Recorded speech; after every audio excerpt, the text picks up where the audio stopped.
So, would you take it away for our Sounders news? Yes. So I know that last week we, talked about. I was spot on both of those things, both the kit design, and the training facility. But we do have an actual game to look at. Over the past week, in the first game, it's not technically MLS regular season yet, but it's Leagues Cup, CONCACAF Champions League. The Sounders were able to get a 0-0 draw with Motagua. It was, I can't really say that anybody really stood out. It was a 0-0 draw. There wasn't too much action. Seattle was able to get a couple shots that hit the crossbar, and even Motagua was able to do that as well. But it's round one. It's leg one of a 2-leg thing. So nobody scored. So there's no aggregate going into this game on the 24th in Seattle. But it was nice to get, some younger faces out there, considering that the whole roster wasn't with the team yet. And to see some debuts. I know Rusnak had probably the closest chance for the Sounders. So, I mean, there's some positivity there. I know Nico Ladero played a good amount, and that's probably my biggest question is, coming off of a season where you kind of bounced in and out of health, with an off season, are you healthy now? What can we expect from that? And if he's not healthy, you have Albert Rusnak, who scored 11 goals and had 11 assists last year, who can replicate that production that a Nico Ladero normally has. Mm-hmm. But perhaps the most important things of the past week, we have on the 15th, the club officially unveiled the new primary kit. It is Legacy Green is the name of the kit here. You can see on the screen, they've got that sort of checker design like we talked about and we looked at from that 2019 MLS Cup at home. Here's another photo. What do you think? You like the checkered look? I'm okay with it. I mean, I'm not. I had some friends text me, "Oh, it's ugly. Oh, I hate it." Some people already hate it for the Zulily design, the Zulily sponsorship on the front. Mm-hmm. It's kind of hard to follow up when you have Xbox, as your sponsor. Yeah. I don't care. I don't really care. It's fine. It's still, I mean, you've got the rave green is still the color there. You're looking to really all of the Sounders kits in recent years have commemorated something about the city. With the Jimi Hendrix kit, it's self-explanatory. Right. There's Jimi Hendrix, and you talk, I mean, on the back of the kit in the neck here, it says we have to stand side by side. It talks about, the connection that the fans have, in terms of the Sounders fan base. The Nightfall kit with the black and the pink. The pink was inspired by a Seattle sunset over a Sounders game. And now with the checker design with that MLS Cup victory at home. Winning a title at home is a big deal. Mm-hmm. So the design, I don't think it's too overbearing. I think if the checkers were all over, it would be a little too much. Yeah. But with having the design here, we'll look back at it on the front. I don't think that's that big of a deal. No, it's just a stripe right down the center there. I don't think that's that big of a deal. But, it's that was the thing with the Hendrix kit. I know that there was a lot of outrage with Seattle having a purple kit.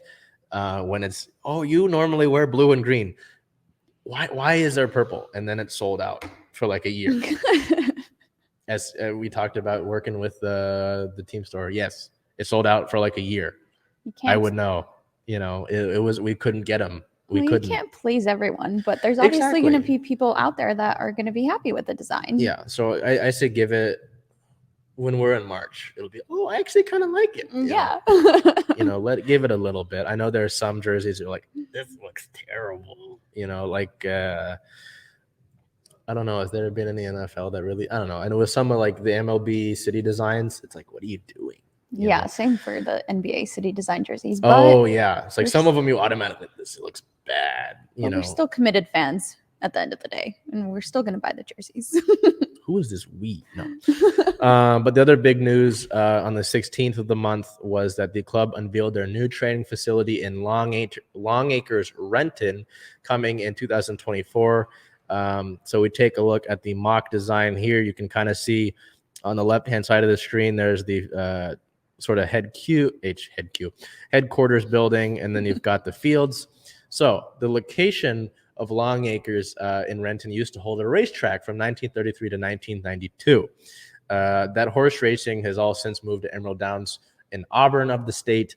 During World War II, the facility was used as a temporary artillery barracks, which, if you like history, there's your go.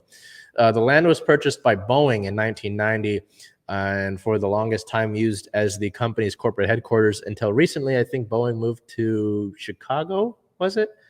I don't know if I don't think know, it was. actually. I knew they moved their headquarters. That was kind of a big deal. So that kind of opened the door for this facility to be used somewhere else. So I'll show you some photos here. There's that closer design. So the facilities and amenities, there will be a 41,300 square foot renovation across the already 301,000 square foot main building that exists that you can see there on the left-hand side, turning it into a new facility and front office headquarters. Attached to that will be a viewing deck, an outdoor patio. Both of those will have viewing access to the 4 training fields with hopes to add a 5th field. So there will be opportunities to watch practice. I don't know how often that will be, but it won't be like a closed door thing necessarily. There will be 10 acres of land activation that will be used for those 4 fields that I mentioned, 2 natural and 2 artificial turfs. I know. Is there a preference normally? Well, I know I love comparing, right? Like with the NFL and Odell Beckham's injury on the turf, that was a big thing. A lot of players, why are we still playing on turf? Right, yeah. I know that with the World Cup coming up, a lot is like, hey, you need to be playing on natural grass. That's a big deal. But I know like the NFL, turf is a big deal. Like I don't think it was this year. I think it was last year with the 49ers. They had a bunch of people get injured when they went to MetLife. And it was like, oh, the turf monster, So that's, I think, and I don't necessarily mind, but it's always kind of nice when you're running on natural grass, at least in my estimation. And that kind of seems to be the overwhelming favorite, at least among the athletes that I can see. I don't see anyone, oh, I love turf, It just kind of seems to be that alternative where, you don't necessarily have to take care of turf as much as you do, the natural grass. And, so that it might be a money thing, but I think it's good that they'll have a mix of both at the training facility. And that could be coming into play, with the 2026 World Cup bid, because I'm sure teams could use that when they're practicing for World Cup games, because I know that's a big sticking point is even at Lumen Field, they're talking about having natural grass put in because of the World Cup to lure that in. And continuing here, I'll show off more photos. The gang's all here. The Sounders first team, the Tacoma Defiance, which is like the Sounders sort of minor league, and the Sounders Academy will all be at Long Acres. The facility will also house the team's business, front office, and sports science operations. The facility is designed by Generator Studio, which actually designed the Kraken's practice facility up in Northgate, the community iceplex. What I wanted to say with that regard is, if you go to the iceplex, there's a lot of opportunities to watch practice. They'll announce days that you'll be able to watch practice. I know that there are a few rinks there that fans can use. That's like, recreational, beer leagues, kids skating, public skating, hurling, broom ball. Yeah, community engagement. Yeah, I don't know how much of that will be at Long Acres, but I do have some things that I'll note about that in a second. But I know that we're talking about the kit and change, right? There are hints at a rebrand for the club coming on the 50th anniversary. It was noted that the current branding is effectively disconnected from the historic brand, and that they hope to integrate the two during the process. It was noted that this will ultimately be our fans deciding the look and feel of our marks going forward. There is a survey out where you can vote on these sort of things. I went through some of the questions. It's like, how often do you go to Sounders games? What does the club mean to you? There was a lot of stuff, and the Sounders tend to do a lot of that. They recognize that the fans have such a big impact.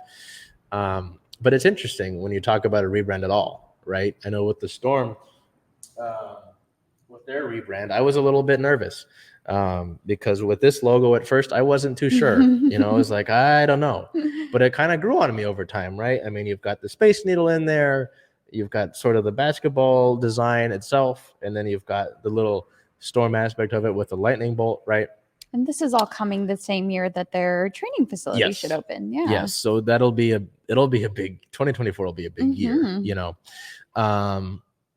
with our Reign friends, it was stated that they are always in constant communication with the Reign, but it said that they need to see how their future intersects with this project, and that there are no current plans to have them at Long Acres. It still seems to be a possibility, though. But I mean, you've got 2 years to think about it. Yeah. You know, because the Reign are still training in Tacoma. I know we talked about it last week. Was say, hey, why don't they let them share? Yeah. And that would be a big help, because I know at the Lumen Field press conference for the Reign, it was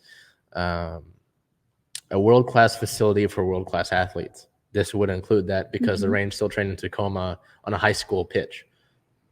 So I think that's, I'm going to hope that'll be just a matter of time. I know I nailed both of these right last week, but I'm hoping that I nailed that too, which we can see that. I don't know how soon that'll be, but again, if you want your players to have the ultimate practice, you want to be able to practice in the correct conditions, right? If you practice, on a beach and you have to go play on turf, it's a different thing, right? Yeah. And with that 5th field even that they're looking to add, why not? That's more space. Yeah. Bring in the Reign. Do you need 4?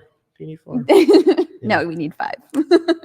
And some smaller notes here as I'll cycle through some of the photos again. There are discussions for this move. The discussions for this move started 6 months ago. They're planning to preserve the wetlands that are there at Long Acres that were added after the racetrack closed. The team is working on improving access to the Sounder train, which I know is a big deal that a lot of people take for Seahawks games. I don't know how many people take it on Sounders games, but anytime I go by the trains, there are a lot of people going on them. Yeah. Talks about creating a museum, which would be kind of a big deal to have a soccer museum, which I think would be pretty cool. I mean, 50 years. That's a good amount of history you could put in a museum. And that there will be, this is kind of a bigger thing, even though it's in the smaller notes section, that there will be 3,000 multifamily units on the property and a affordable housing component to development. So that's awesome. I think this kind of hints at, like with Seahawks and Renton at the VMAC. I know a lot of players, when they don't have their own, if they're on a shorter contract and they don't know if they'll be in Seattle, they stay, I don't know if this is compromising anything, but I know a lot of them stay in the apartments like right next door to the facility. Yeah. Just go, it's like, oh, I gotta go to practice next door, So I think that would be, if you're like a younger player and you need hey, you can live right next to the facility, my guy. But I mean, that's kind of like with Northgate. I think that they're working on that still, but I believe there are plans to add more housing up near the facility. So it's community outreach kind of thing, just to keep people involved in sports and to, have them around an area that's more lively than just living in some random apartment, I guess. But it's a big deal because, affordable housing right now is a big deal. Well, that too. But, if we look at in terms of the training facility, the Sounders are going to be at Starfire until this is complete. And Starfire already hosts a team that we're going to introduce to the show in a little bit. But also knowing that it's used for actual like kids tournaments and all that. So it's like I have to, fight for practice time and share facilities when we could have our own building where I can go to practice and then we can go and watch film right after that in our own building. Right. So it'll be a big upgrade, and that's really, it's good to see that. It's good to see that announcement is coming. So, and all that coming in 2024, huh? Yes. So maybe I'll have my hair back. Looking ahead, so we've got 2 games this upcoming week for the Sounders. There are 2 matches this week. This is exciting. The MLS regular season will start as well. So on the 24th of the month, the Sounders will take on Motagua with a 6 p.m. kickoff. That will determine whether or not Seattle continues on in the Leagues Cup. That is leg 2 of the round of 16. That's a winner-take-home game. If you win that game, you advance because there's no aggregate. It's not like you have to account for a goal that you gave up on the road. You gave up a 0-0 draw. That's Champions League. But on the 27th, on Sunday the 27th, with a 5 o'clock start, Seattle starts their sort of revenge tour, I guess, coming off of that first round exit against Real Salt Lake with a 5 o'clock start versus Nashville FC. So Sounder season's coming up. We're kind of waiting our way out of the weird February. It's almost like a desert. Yeah. It's like a weird. It definitely picked up this week. Yeah. So